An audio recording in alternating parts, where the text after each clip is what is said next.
खबर आपको बता देते हैं बिहार विधानसभा, जहां अख्तरुल ईमान ने विवादित बयान दिया है।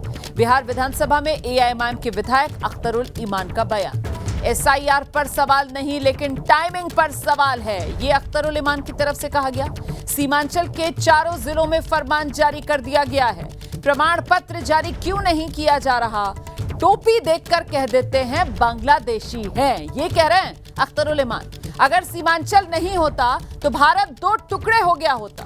अख्तरुल ईमान की तरफ से ये विवादित बयान दिया गया। का मौका मुबारकबाद देता हूं। एसआईआर से किसी को इनकार नहीं है, ये इलेक्शन कमीशन ऑफ इंडिया का अधिकार है, लेकिन जस्ट इलेक्शन से पहले और 25 दिन की अवधि में तुगलकी फरमान के जरिए से एसआईआर करा जाना, ये कहीं ना कहीं केंद्र की भाजपा सरकार के हथकंडे के तौर पर इलेक्शन कमीशन का इस्तेमाल हो रहा है।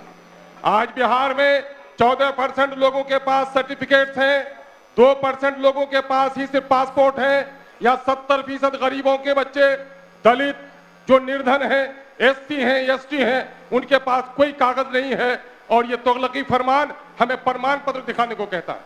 दूसरी तरफ माननीय मुख्यमंत्री जी यहाँ पर हैं, क्या वजह है कि बिहार के दूसरे जिलों में, प्रखंडों में आज वहां पर क्या कहते हैं, निवास प्रमाण पत्र बन रहा है, पारिवारिक सूची बन रही है, लेकिन सीमांचल के चारों जिले में इनके डीएम ने फरमान जारी कर दिया है, सीओ कहीं भी आरटीपीएस के जरिए से हमारे सर्टिफिकेट इशू नहीं किया जा रहा है। मैं भाजपा के साथियों को कहना चाहता हूं कि किशनगंज सीमांचल के इलाके में जाते हो तो हमारी दाढ़ी और टोपी देखकर, हमारे एक मिनट सर, हमारे मस्जिदों के मीनारे को देखकर आपको लगता है कि यहाँ भारतवासी नहीं है या बांग्लादेशी है। मैं बताना चाहता हूँ कि जिस वक्त देश का बंटवारा हो रहा था, पाकिस्तान दो टुकड़ा हो गया था, अगर सीमांचल खरवट बदल लेता तो भारत भी दो टुकड़ा हो जाता। आसाम को अगर अखंड भारत में शामिल किया है तो सीमांचल के लोगों ने शामिल किया है। आप 25 दिन के अंदर में स्पेशल कैंप लगवाइए और हमारे लोगों को सर्टिफिकेट दिलवाइए।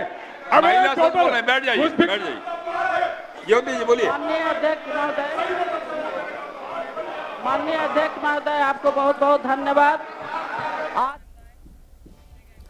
सुना आपने, अख्तरुल ईमान कह रहे हैं कि दाढ़ी, टोपी और मस्जिदों के मीनार देखकर कह देते हैं कि ये बांग्लादेशी हैं, और साथ ही साथ वो विवादित बयान जो अख्तरुल ईमान की तरफ से दे दिया गया कि अगर सीमांचल साथ खड़ा ना होता तो अख्तरुल ईमान ने तो वहां बिहार विधानसभा में भारत के दो टुकड़े होने जैसा विवादित बयान दे दिया है।